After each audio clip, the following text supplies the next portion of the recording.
When I first started dating my wife, I remember the first time I ever saw her bedroom. I was looking around and saw the usual stuffed animals and cutesy stuff, and then I saw an NES system on the floor. I looked at it and I thought, holy crap, that thing's actually seeing a lot of use. Then I saw the game inside the system was Excitebike, and I was blown away. I was in love right then. Hello everyone and welcome to episode 17 of RETRY. Released in 1984, I'm going to be talking about Excitebike, made by Nintendo for the original Nintendo. There are 5 total tracks in Excitebike, and there are 2 versions of every track. You use the up and down buttons on the gamepad to change lanes, and use forward and backwards to angle the bicycle so that you can catch better air or land more safely. The A and B buttons are for the 2 gas pedals. One accelerates slowly and it's safe, while the other one accelerates much faster but can cause your bike to overheat. This is really just as bad as crashing. When you overheat, your bike pulls over to the side of the track, and you have to wait for it to cool down, losing precious seconds on your time. The game has 3 modes of play: Selection A, Selection B, and then Design. Selection A allows you to be a total wuss and race completely by yourself. Selection B is really where it's at. In this mode, you're still racing against the clock, but you have computer-controlled motorcycles, 3 of them, that you have to dodge to get to the finish line. And make no mistake, they seem to do everything they can to cut you off and knock you off your bike and steal precious seconds from your time. The 3rd game mode allows players to create their own track. When I was a kid, I loved this. I used to play this for hours and hours on end, but what used to always throw me off was that there was a save and load feature, or at least it looked like there was, right there on the menu.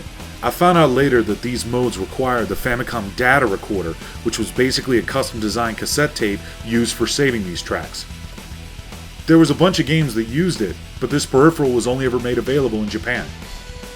There was a version of Excitebike that came out on the Satellaview system, a video game system that was only available in Japan. It was called Excitebike Bun Bun Mario Battle Stadium. This game was special because all the human racers had been replaced by Mario characters. You had Princess Peach, Wario, Mario, Luigi, Yoshi, Toad, Bowser, and even Koopa Troopas. Coins were added to the game, and there was also a power-up called Super, where you could use your max acceleration without ever overheating. Mario characters racing around on a track, collecting coins with power-ups. This sounds really familiar, doesn't it? Of course it does. It was the inspiration to one of the most successful Nintendo racing games of all time. For such a simple premise, Excitebike has had quite a bit of staying power. It spawned the Excite series of games, like Excitebike 64 on the Nintendo 64 and Excite Truck on the Nintendo Wii. That is a pretty lasting impact when Nintendo is still looking back to a game they released in 1984 for ideas for modern games. If you're ever in the mood to go back and play this awesome motorcycle game, you got a couple different choices.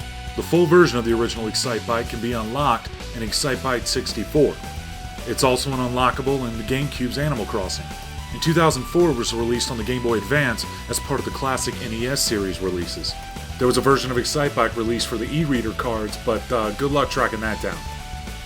Definitely the easiest way to find it is on the Wii Virtual Console. It was made available February 16, 2007.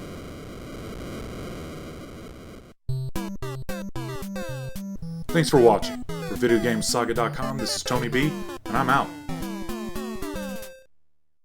Retry? You know it.